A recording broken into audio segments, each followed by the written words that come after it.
Today we are going to discuss how to build a multicolored cube. We are going to have a short, in-depth discussion about building a multicolored cube. In this video, you will gain the tools you need to build a better cube. You will learn the knowledge you need to make a strong cube. You will have a super fun cube that people will want to play over and over again. This is Super Fast Tortoise, and we start right now. 2, 1, jump!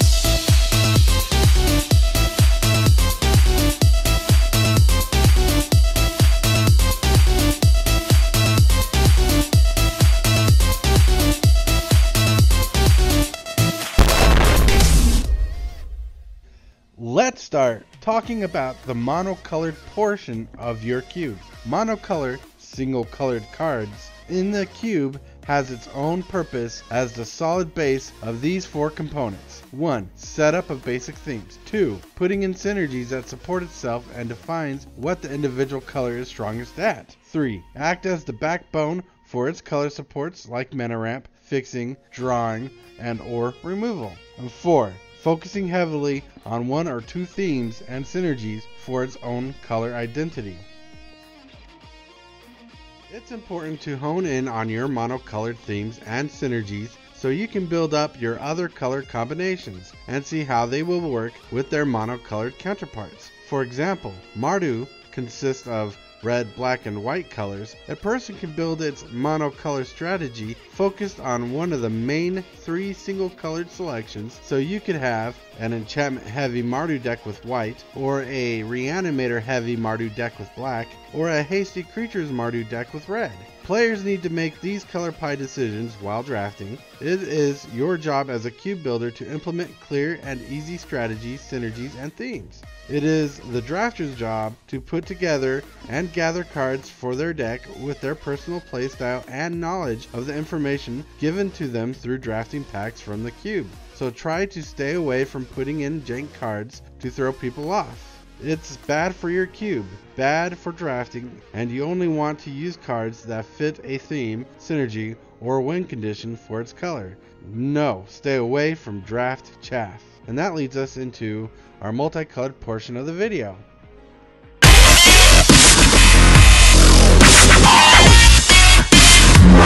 First things first. Before you start selecting your guild 2-color cards for your cube, you want to figure out what your 3-color wedge and shard cards are going to be first. You want to have your wedges and shard cards selected with their themes and synergies before you start on your selection of 2-color guild pairs, because these 3-color cards will direct your 2-color choices when selecting cards for the cube, making it easier for you to make better decisions for this selection, also giving your friends the ability to choose their own color identity early in the draft. This incentivizes self-discovery and promotes your friends to use their natural problem-solving skills while drafting, letting them envision their gameplay strategy. Because when you go into the multicolor 2-color guilds portion of the cube, you want the cards here to support and be supported by their monocolored counterparts, and also support your 3-color wedge and shard selections as well. Why do we do it this way? Well, because you want to imagine the process of deck building and imagine the cards your friends will have access to when selecting cards while drafting. Multicolored 2-color cards are the bridge between 3-color synergies and strategies implementing both monocolor and multicolored cards. Example: imagine one of your friends is drafting and they are trying to make the difficult choice of going between Bant, blue, white, green, or Teamer, blue, red, green. Both color combinations have different themes. They both have Simic, blue, green, but they both are split between 2 pairs of 4 different colors. Bant uses Celestia and Azorius colored cards, and Teamer uses Gruul and Izzet colored cards. Your friend's choice of where to go will fluctuate and be determined between the synergies and themes that pull their attention to which direction to go. When selecting cards during the draft, the monocolors for these choices between Bant and Teamer should be fully supported with draw spells, mana fixing, removal, and synergies found in their monocolored counterparts. 3 colored combination cards of wedges and shards should feel like cards that naturally fit your deck's themes and synergies, giving a player an end-game goal and strategy. As you draft cards and or pick the cards you want for your cube, you have to think about the themes your cube has for its color pair combinations. See, if the cards tell your friends where to go, a color combination can take them to choosing something like Jeskai, red, white, blue. And that's if they see a certain color pair advantage for going that direction. Look to see if a player can find a synergy between 3 different colored cards. As your friends draft, they should feel like they are in control of their deck build, like signs while driving a road you haven't traveled before. Telling a player if they turn left, they can expect to see big beefy creatures with aggressive attackers, or if they turn right, they can expect to see less creature cards with aggressive removal for control.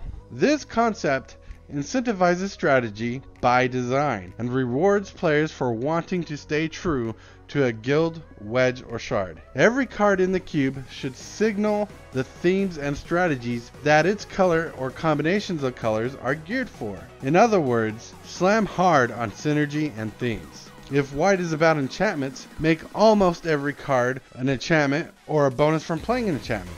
If black is about reanimating creatures, put a lot of reanimator spells and discard outlets that display the potential for using those kind of spells. By laying heavy on themes, fixes the dilemma of slow deck building and slow card drafting.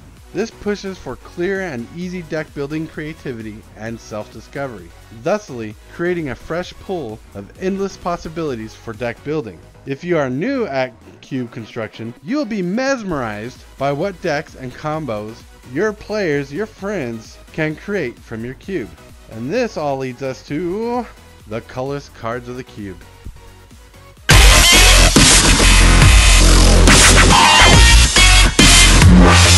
The colorless selection of cards in your cube are more important than ever.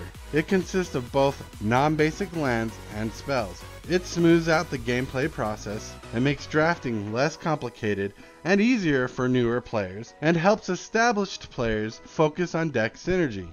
Your colorless selection of cards should be dedicated to being colorless support for all mono colors, like ramp and fixing for non-green decks, removal for decks that don't have good removal, big beefy creatures for colors that don't have big beefy creatures, and draw for colors that lack it. Having equipment, enchantments that make creatures bigger, planeswalkers for utility, board wipes and removal for support. These are great for the colorless selection, because implementing cards for the colorless portion of the cube, you are thinking of the colors that need to benefit from it the most. But since colorless spells can fit in any deck, this becomes the most competitive and aggressive draft section for players to draft from, because it adds super synergy and themes to their building process. Colorless cards are not complicated and add context for players to even out the multicolored quirkiness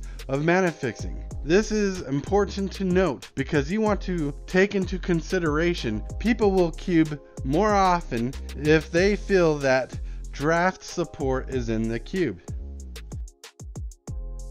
Now, let's talk multicolored non-basic dual lands.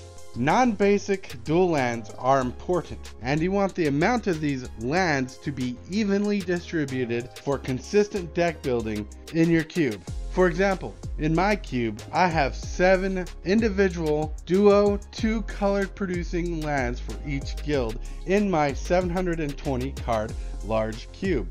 This does not include any 3 tricolor lands or any lands that produce a mana of any color. I have those in a separate category in the colorless selection of the cube. It makes it easier for players to choose the lands they need when they are picking cards for their decks from draft packs.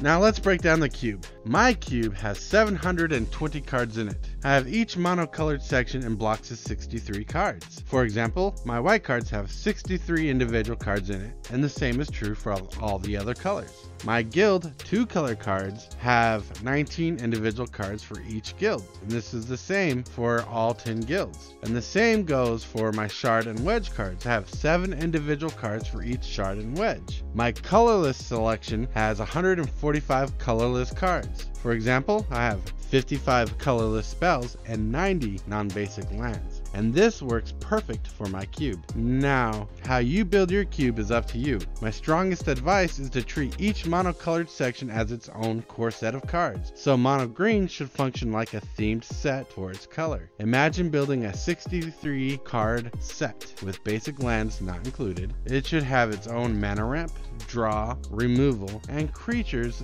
themed to work like a mono green set, with synergies to be pushed to be aggressive, because the decks that will be built from it will be 40 card decks of multicolored madness. Monocolored cards function as the backbone for every deck built from the cube. Tricolor cards should either be big bombs, win conditions, powerful spells, or obvious cards pushing a theme and synergy. Otherwise, the card slot will be wasted. Your goal is to make every card a difficult choice because they're all good. And 2-color guild cards should be treated as deck enhancing cards. Each card should fit a theme that you are pushing, advance a deck through drawing cards, ramping lands, or as a removal spell, or also you should have win conditions and powerful bombs here too.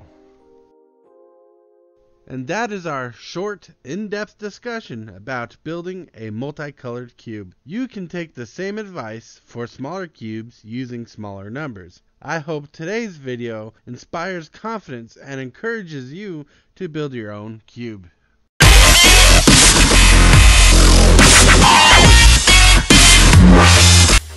Did you know, in the wild, it is a unique and rare occurrence to see a group of tortoises together. It is such an unusual sight to behold, and as magnificent as it is to see, it is called a creep.